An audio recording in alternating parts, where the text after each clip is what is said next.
I didn't come here for the spotlight. I didn't come here to have more eyes. I came here to win. Our series with the Indiana Fever offseason free agents continues here on Inside Fever Basketball in a highly anticipated conversation. We are with Sophie Cunningham. 6 years in Phoenix. You had a great 6 years there. Why was this the right time and the right place for you? Man, I'm getting old. Don't say I've been in the league for 6 years. Woo! That's hard to believe, actually. I know, it flies by, but to be honest, A faint buzz grew into a roaring conversation the moment Sophie Cunningham flashed her phone's camera and casually answered a fan's burning question. Was she married or just busy? In that tiny Instagram Q&A snippet, the Indiana Fever's newest edition displayed a playful, almost mischievous side. She quipped that her single status might be because she was a rat and an embarrassment to society, half smiling into the lens as she gave her audience a glimpse of her trademark sense of humor. It was a small, lighthearted moment, but it spoke volumes about her persona, unafraid to poke fun at herself, and bold enough to do it in front of thousands of fans watching her every move. That single statement set the stage for a wave of chatter. Did she really see herself that way? Or was she simply entertaining her followers with a tongue-in-cheek confession? Some fans laughed along, enjoying the playful banter from a star athlete who refuses to be stiff or scripted. Others turned the quick joke into a mini conspiracy, wondering if she was subtly addressing rumors about her personal life. Whichever angle people chose, the result was the same. Sophie's name soared back to the forefront of discussions across WNBA circles. Yet, that Instagram moment was just the beginning of her bigger journey, one that now leads her to the Indiana Fever, where she hopes to help shape a future that might catch more than a few opponents by surprise. I'm so excited. I think it's refreshing. I've been in Phoenix for the past 6 years, was drafted out there. I've had a really great time. I've been very blessed with being around a lot of GOATs in the game and learning the game on another level. But again, this is just a new style, and this is the style that People who have followed Sophie's path know her story didn't begin in Indiana. She entered the league in 2019 when the Phoenix Mercury drafted her 13th overall. Right from the start, she was known as a gritty guard who could knock down shots from the perimeter while bringing a fiery energy to the court. 6'1", she stood out not just for her size and versatility, but also for her unyielding hustle. On a team stacked with legends, it's never easy to carve out a significant role. Yet Sophie made enough of an impression to stick around. Over the course of her Phoenix tenure, she averaged about 7.7 points, 2.7 rebounds, and 1.4 assists per game. Steady improvement eventually led her to her best season in 2022, where she nearly doubled some of those numbers. People suddenly saw her as more than a support piece. She could be a genuine threat. But consistent performance alone doesn't always explain a player's hold on the spotlight. Personality matters too, and Sophie's confidence endeared her to many fans. In press conferences and interviews, she was quick with a joke or a friendly jab at herself. In a league where media training often teaches the safer route, her more candid approach felt refreshing. Supporters praised her as the spark plug who brought life to the team, while critics sometimes found her brashness off-putting. Some corners of the sports world love a villain they can root against, and Sophie occasionally teased that line. Whenever she stepped onto the floor, she looked excited, engaged,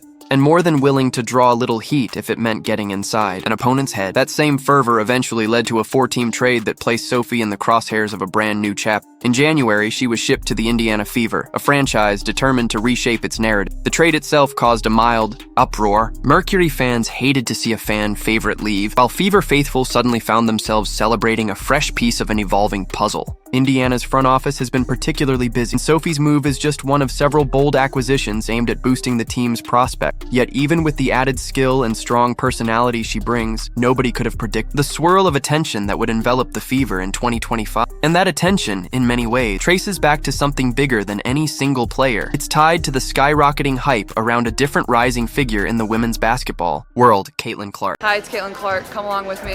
2024 Indiana Fever Media Day behind the scenes. Clark's phenomenon has reshaped the WNBA landscape in a matter of months. She's the new face that fans can't get enough of, and her name alone carries a magnetism that sells out arenas. She isn't on the Fever's roster, but the mere possibility of matching up against her and the excitement she brings has forced teams around the league to react. Reports suggest that as many as 5 of the Fever's away games this year were moved to larger venues simply because of the surge in ticket demand whenever there's a chance to see Clark in action, home or away. One might assume this level of planning is unusual, but for a league in expansion, it's an undeniable sign of growth. Even at home, Indiana experiences the Caitlin Clark effect. Gainbridge Fieldhouse, where the Fever host opponent, regularly holds 18,000 fans. While it's no stranger to big crowds, last season saw repeated sellouts whenever certain marquee matchups were on the schedule. People who'd never previously shown an interest in women's basketball are suddenly buying tickets, flooding concession stands, and cheering just as loud as any longtime devotee. Media outlets point to highlight reels of Clark's deep three-pointers and game-winning heroics as reasons for the hype. But it's not just about one player. The entire league seems charged with an unprecedented level of excitement, and Indiana, with its roster upgrades, is reaping the benefits. Sophie Cunningham steps right into this electric environment, one that could light a spark under just about anybody. She's joined by other key pieces, including Danana Boner,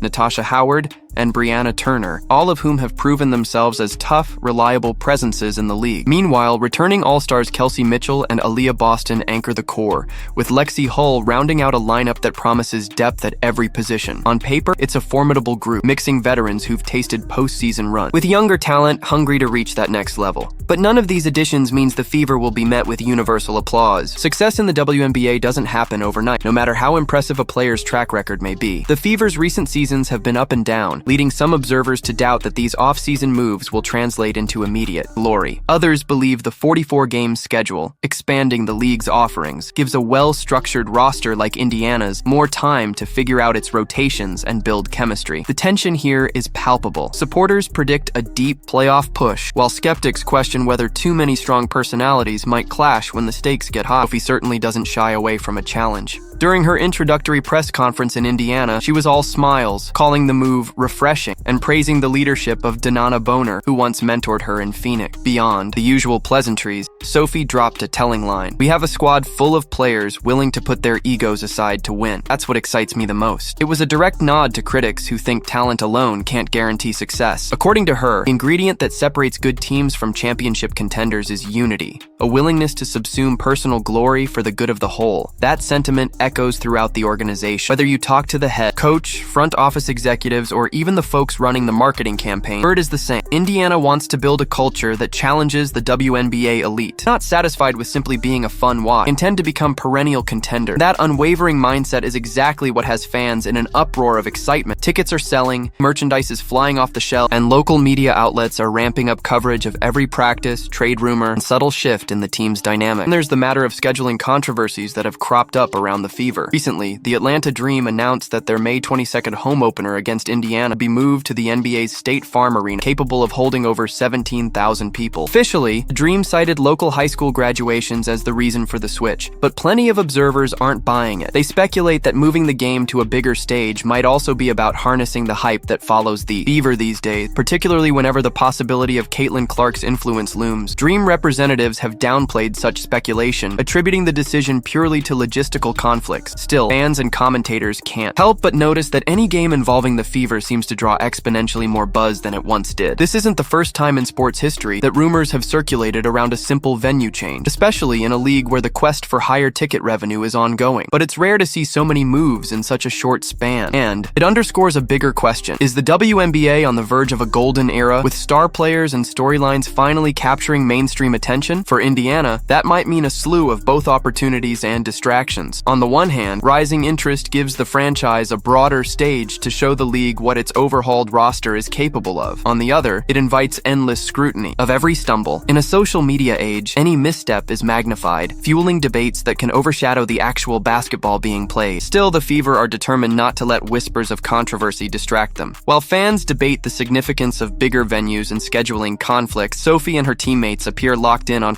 Indiana's training. Sessions are said to be more intense than ever, with an air of competition that forces everyone to push harder. Newcomers bring fresh tactics and experiences from their former teams, meshing with the Fever's existing style in ways that create countless on-court possibilities. Some say that internal competitiveness is the real secret weapon, a healthy tension that drives every player to sharpen her game. Yet, healthy tension can sometimes slip into outright drama if not handled correctly. That's another area where Sophie's voice resonates. She's vocal about the need for open communication and the importance of squashing any petty disagreements before they balloon into bigger problems. In interviews, she'll joke that she's already recognized as a rat, so nobody should be afraid to call her out if she does something that doesn't help the team. There's an honesty to that approach. In a league where rivalries can spill into social media feuds, a little authenticity behind closed doors can make all the difference in forging trust. Plenty of folks around the WNBA see this Indiana project as more than just a one-season experiment. The franchise is aiming to develop a brand built on high-energy basketball and unstoppable star power, reminiscent of some of the great dynasties in the sport's history. If the Fever can turn these new acquisitions into consistent wins, they'll attract more casual fans who might only have tuned in for Caitlin Clark or big-name opponents before. The result could be a virtuous cycle. More wins, more fans, more revenue, and an elevated status that draws even bigger free agents in the offseason. No matter how this new chapter unfolds, it's clear that Sophie Cunningham's arrival in Indiana is just one piece of a larger puzzle that's capturing more attention than ever before. The bigger arenas, the near-constant talk of Caitlin Clark, and the fresh wave of signings all point to the Fever's readiness to contend in a rapidly expanding league.